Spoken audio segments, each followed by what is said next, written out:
invités au cours des prochaines semaines. Et aujourd'hui, c'est André Gagnon, quelqu'un qui n'a aucun clip, mais qui est intéressant quand même, parce que ça fait quand même plusieurs années qu'il est actif dans le domaine de la musique. Il n'a pas fait n'importe quoi dans sa vie. Il vient de sortir d'ailleurs un nouveau compact, Twilight Time, avec plusieurs musiciens de l'Orchestre symphonique de Montréal. Je me suis rendu chez lui. Il nous parle de ses goûts.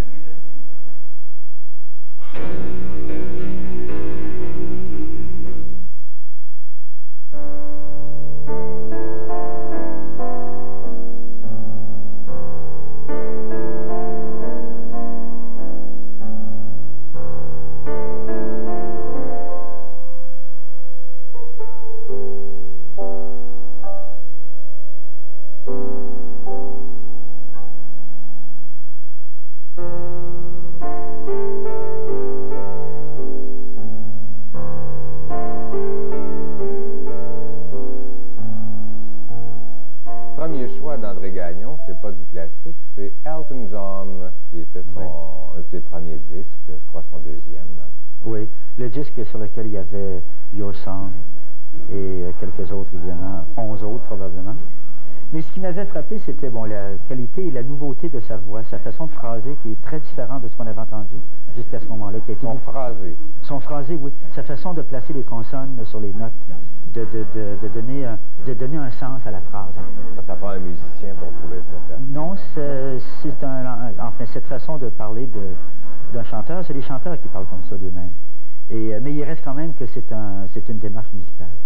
Et ça a été beaucoup imité par la suite. Il y en a beaucoup qui chantent un peu, qui sonnent un peu comme Elton John. Il doit en avoir même beaucoup qu'on ne connaît pas, qui essayent de le faire. Mais il y a les cordes aussi. Oui, moi c'était aussi, je disais donc, que ces qualités vocales de phrasing,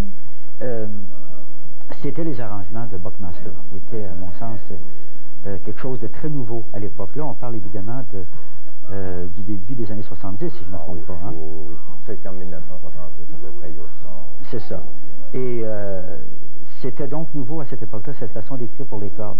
Et ce qui est une façon très, très classique. Quand on est musicien, en tout cas, on se rend compte que c'est tout à fait, je ne dirais pas conventionnel, mais c'est académique, mais avec une pensée moderne et avec un talent évident. La preuve, c'est qu'après des années où il a été loin de Buckmaster, je pense que pour son dernier album, il a fait appel encore à lui. Et je pense que c'est une bonne décision parce qu'il y a des choses comme ça qui vont ensemble. Comme Elton. Passons maintenant à Ryuichi Sakamoto. Oui. Que j'ai connu moi aussi j'ai entendu son nom pour la première fois par le cinéma, pour la musique d'un film qu'il avait fait, un film avec David Bowie, un film qui s'appelait Merry Christmas, Mr. Lawrence. Et quand je suis allé au Japon, quand j'ai commencé une série de tournées il y a quelques années, mon producteur Michio Takaku, là-bas, qui est un ami personnel de Sakamoto, qui a produit quelques-uns de ses premiers albums, m'avait donné cet album-là. Je ne sais même pas s'il est distribué ici. Probablement, oui. La majorité de ses trucs sont sortis en magasin. Et ce qui m'intéresse surtout dans cet album-là, c'est une pièce de Samuel Barber, qui est un compositeur qu'on va dire, qu'on va qualifier de classique, même si je n'aime pas cette expression-là, qui a écrit une pièce qui s'appelle Adagio, qui date des années 50 ou 40. Et il en a fait une version revue et corrigée. Disons, généralement, j'aime pas beaucoup cette licence-là que se permettent certains musiciens vis-à-vis d'autres compositeurs parfois, mais là, je trouve que c'est tout à fait réussi. Cette musique-là, les gens la connaissent sans le savoir parce qu'on l'avait utilisée comme thème du film Platoon, mais dans sa version originale. Mais lui, Sakamoto en a fait une version déchirante. C'est déjà quelque chose de très prenant par la force de l'écriture, mais c'est aussi en plus de la façon qu'il l'a transposé, si je peux dire. Il en a fait quelque chose d'actuel et d'oriental, d'asiatique dans tout ce que ça peut avoir d'intériorité. Okay. Daniel Bélanger maintenant, oui. Complètement différent. Daniel Bélanger, parce que je considère, moi, en tant qu'artisan dans la chanson depuis longtemps, en tant que compositeur, je considère que son album, c'était un des plus beaux albums qu'on ait fait ici, par la fraîcheur de tout ça, par le talent. Ça. On parle même pas de talent, parce que quand on n'a pas de talent, à mon sens, je pense que Je pense que c'est primordial, c'est élémentaire d'avoir du talent.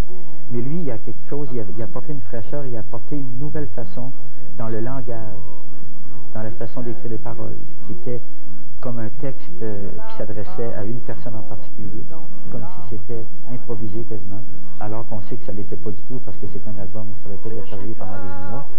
Ça a pris beaucoup de temps avant que l'album sorte. Et même l'album sorti, ça a mis beaucoup de temps avant que l'album prenne sa route. Oui, absolument.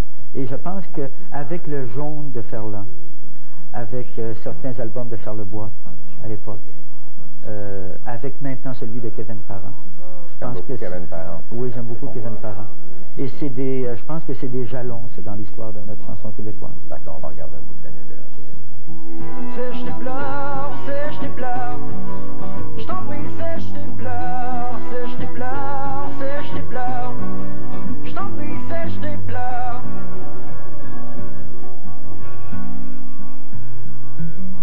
Et je vois cet après-midi son pauvre diable tout abîmé.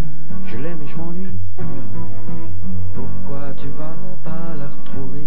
Et je me disais tout bas, vas-y, elle se meurt de te revoir. Cours-y, me rendre service à moi, boucher l'affluent de la mer Noire. Sèche tes pleurs. Maintenant, un disque de Bach. Oui. Pas n'importe quel? Pas n'importe quel, puisqu'il s'agit des 6 suites pour violoncelle solo, c'est-à-dire violoncelle tout seul sans rien d'autre. Et bon, c'est des œuvres évidemment qui sont extrêmement respectées dans l'histoire de la musique, mais c'est une grande leçon d'écriture, c'est une leçon d'épouillement. Il a écrit que l'essentiel, et c'était extrêmement difficile à jouer probablement. Tous les violoncellistes du monde font leur classe en apprenant les 6 suites de violoncelle de Bach. Je vous recommande d'écouter ça si vous devez faire une découverte dans la musique baroque.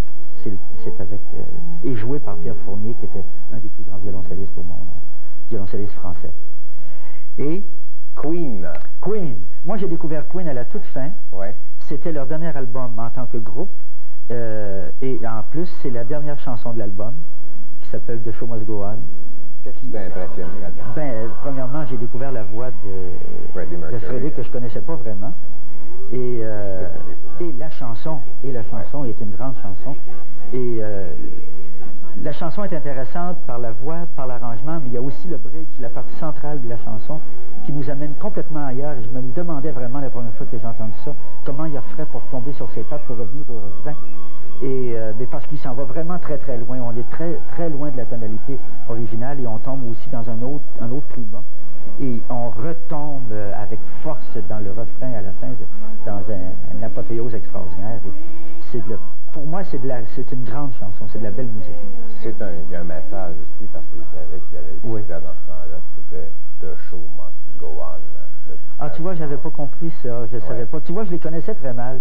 Comme je disais avant notre entrevue, j'ai connu Freddie Mercury après sa mort finalement, ou peu de temps avant. Ben, c'est une belle découverte. Merci beaucoup, André Gagnon, de nous faire un tour au cimetière des CD. Ben, merci beaucoup, vous m'avez permis de parler de ce que j'aime.